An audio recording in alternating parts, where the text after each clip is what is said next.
Welcome back, sports fans. This weekend, the Georgia Bulldogs return to action on the gridiron after an open week where they saw the top four teams shake things up a little bit with college football. Alabama and Clemson switching spots with the Tide taking on the #1 ranking. Looking ahead, the #3 ranked Dogs travel to Knoxville to challenge a struggling Tennessee team, but with one bright spot in senior Marquez Callaway, a senior wide receiver from Warner Robins. We caught up with one of the Callaway's former coaches to talk about the legacy of the Demon graduate. Just remembering this guy walking up and down these hallways for 3 years, and now to see him get ready to finish up his last collegiate season, 4 years there, man, it's been a blessing to be able to watch him grow and turn into the man that he's become.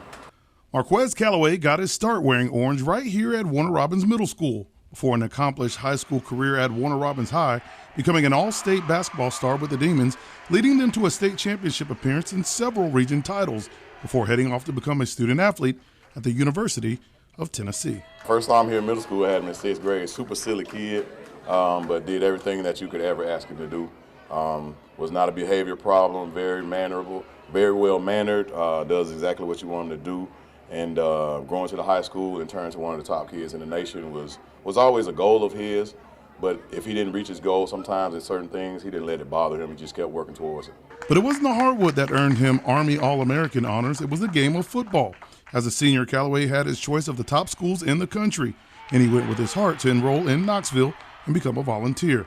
Now, as he enters his final season for the Orange and White, his former coach and mentor, Jamal Garman, says proud is an understatement. Not at all. I'm not surprised at all. It's what he's supposed to do. It's what he's better do because he's representing the city of Warner Robins. So, great kid. They just draw to him like a magnet. He almost makes me cry sometimes because I remember seeing him walk up and down these hallways and just growing into the man that he's becoming.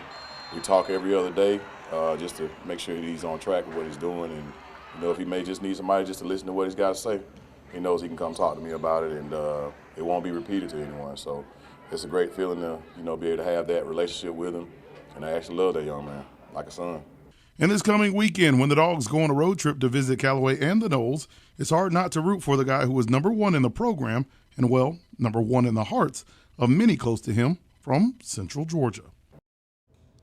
And the Dogs and the Vols kick off at 7 o'clock at Neyland Stadium. Coach Mike Martin and Coach Garman will make that trip as well as I will. Fort Valley State goes on for win #3 in a row with a road trip to Florida Tech at 7 o'clock. Earlier in the day, the Jackets host Mac Brown and UNC. They're coming in on fire on the flats at 4 o'clock. And at the same time, Mercer welcomes Chattanooga to Five Star Stadium. GMC is on the road in Ohio for a Sunday kickoff. And Georgia Southern tees it up in Mobile for a Thursday night matchup with South Alabama.